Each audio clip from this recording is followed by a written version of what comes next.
And welcome back. So now we will take and create another one, and we'll go ahead and move our arrow. Let's take this and see if I can recycle my arrow. Make it a little smaller. Let's do an upshot from way down here, so that kind of dramatic upward lighting.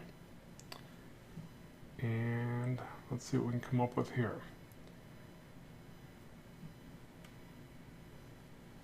So another technique for this as well is to start way back. It's really up to you, but it can be another way to force your mind into simplifying. You know, it's pretty hard to over detail when you're way far away from something.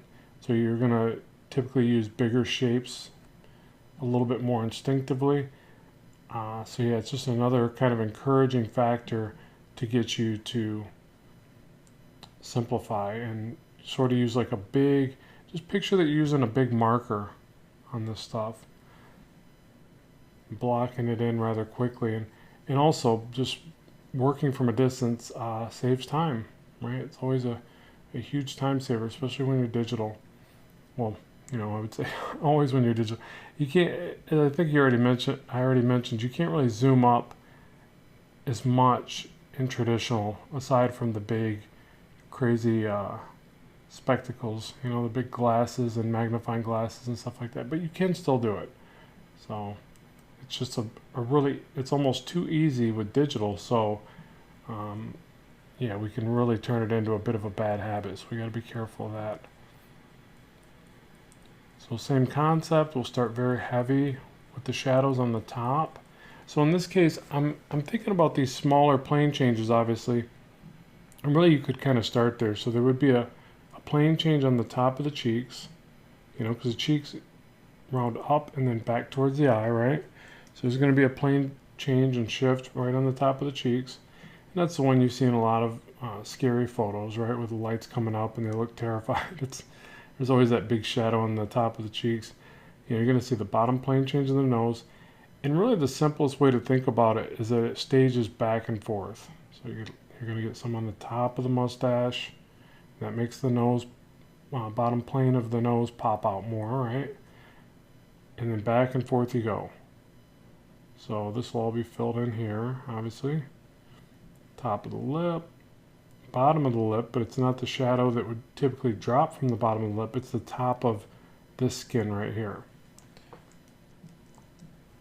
And I think you really need to think about that, because if not, you can end up shadowing it the same way you would.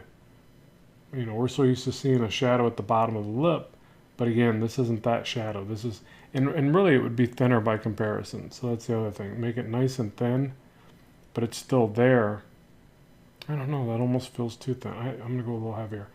And then the shadow here is the top of the chin, so it's the light hitting the bottom and wrapping around and up, and this is the shadow it's leaving.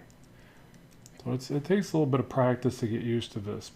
So same thing here. It feels like I'm dropping in a drop shadow from the chin, but I'm not.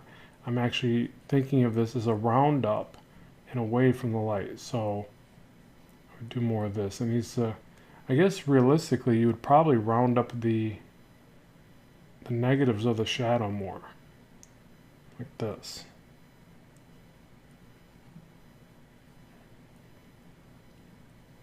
Hopefully that makes sense.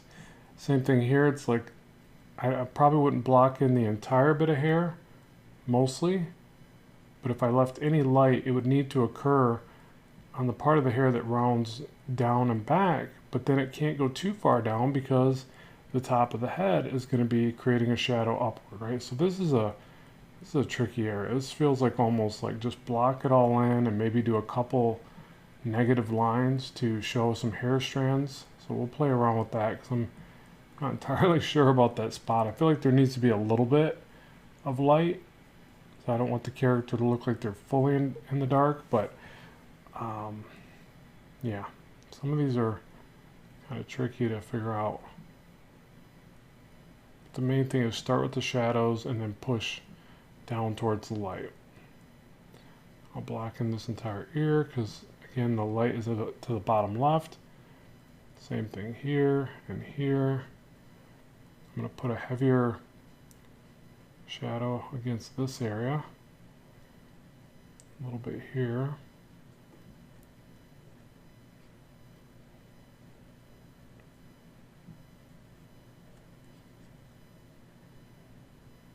Some against the iris.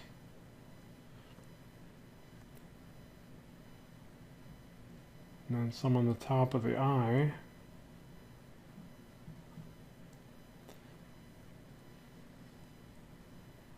And the top plane of the ear.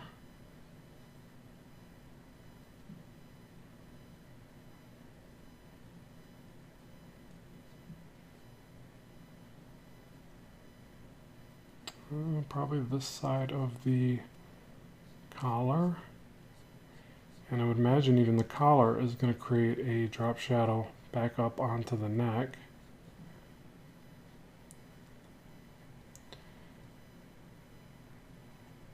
The other thing we got to think about is when the light hits something from the bottom, well, how much could it possibly catch before it rounds over that object? So realistically, we could probably bring the shadow from the mustache all the way down like this and just catch the bottom of it. So I don't know, that feels like it might be a little bit too much, so I'm gonna go back, but maybe something in between what I had and where I tried to take it.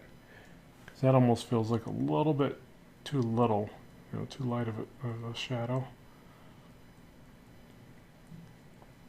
But again, as we clean this up, we can push things back and forth. Let's pull up a little closer and kind of check it. You see it's a bit messy, but again, I like doing it this way because all I really need is a reference point. So what we'll do when I get to the inking part of it is I'm just going to drop it back like that, and that gives me some really good work to polish off, to ink and clean up.